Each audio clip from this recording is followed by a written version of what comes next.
হ্যাঁ, আমাদের নতুন প্রজন্ম এটাই শিখবে আর এগুলোই জানবে। মা মানে শাঁখা সিঁদুর পরে রান্নাঘরে কাটানো, সর্বস্ব ত্যাগ করা দেবী শুধু নয়, একজন ভালো বন্ধু। এই একটা কথা খুব বেশি দেখি যে আমাদের জেনারেশনটাই শেষ যেখানে বাচ্চারা মায়ের হাতের ভালো রান্না খাবে। প্রধানত কর্মরত মায়েদের এসব বেশি শুনতে হয়। এর পরের জেনারেশন কী দেখবে কে জানে। তবে দাদা শুনুন, এর পরের জেনারেশন কি দেখবে। মা আর বাবা সমানভাবে সংসারের জন্য যাবতীয় ব্যয়ভার বহন করে। নিজেরা যা পায়নি সন্তানকে আরও ভালোভাবে মানুষ করার কথা ভেবে দিন রাত পরিশ্রম করে। মা এবং বাবা দুজনেরই হাতের ভালো রান্না খাওয়া যায়।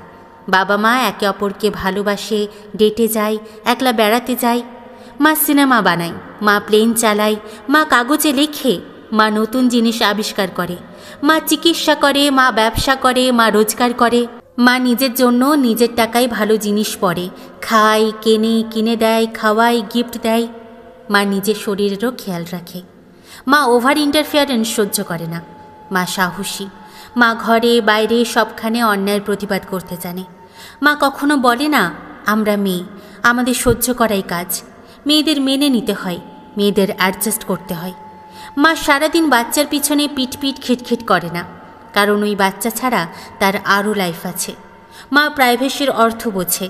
মা লোকের নামে পিএনপিসি করে না, নিজের জীবন নিয়ে ব্যস্ত থাকে।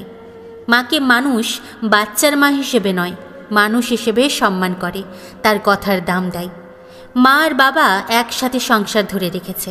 কথা বলে তারা সমস্যার সমাধান করে, দুজনে কাঁধে কাঁধ মিলিয়ে চলে। মা সেলফি তোলে, মা সাজে, মা নিজের হবির জন্য সময় বের করে। মা নিজের পছন্দের খাবার বানায়, মা নিজেকে ভালোবাসে, তাই সবাইকে ভালো রাখতে পারে। মা বিশ্বাস করে মানসিক রোগ একটা বড় সমস্যা, তাই থেরাপিতে যেতে সাহায্য করে, ইগনোর করে না। মা LGBTQ সন্তানের পাশে থাকে, তার ভালোবাসাকে মূল্য দেয়। মা মেয়ের 18 বছর হলেই বিয়ে দিতে উঠে পড়ে লাগে না, তাকে বড় হওয়ার স্বপ্ন দেখায়। সে যেটা করতে বা পড়তে ভালোবাসে সেটা করতে উৎসাহ দেয়।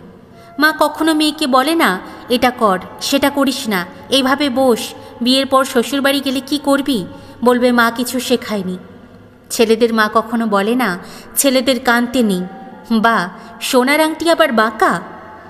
মা ছেলে মেয়েকে বোঝার চেষ্টা করে, ফ্রেন্ডলি হয়, তাদের ভালোবাসার বা পছন্দের দাম দেয়, তাদের উপর নিজেদের পছন্দ বা আকাঙ্ক্ষা চাপিয়ে দেয় না। হ্যাঁ, আমাদের আগামী প্রজন্ম এইসব শিখবে, এইসব দেখবে তাদের মায়েদের কাছ থেকে।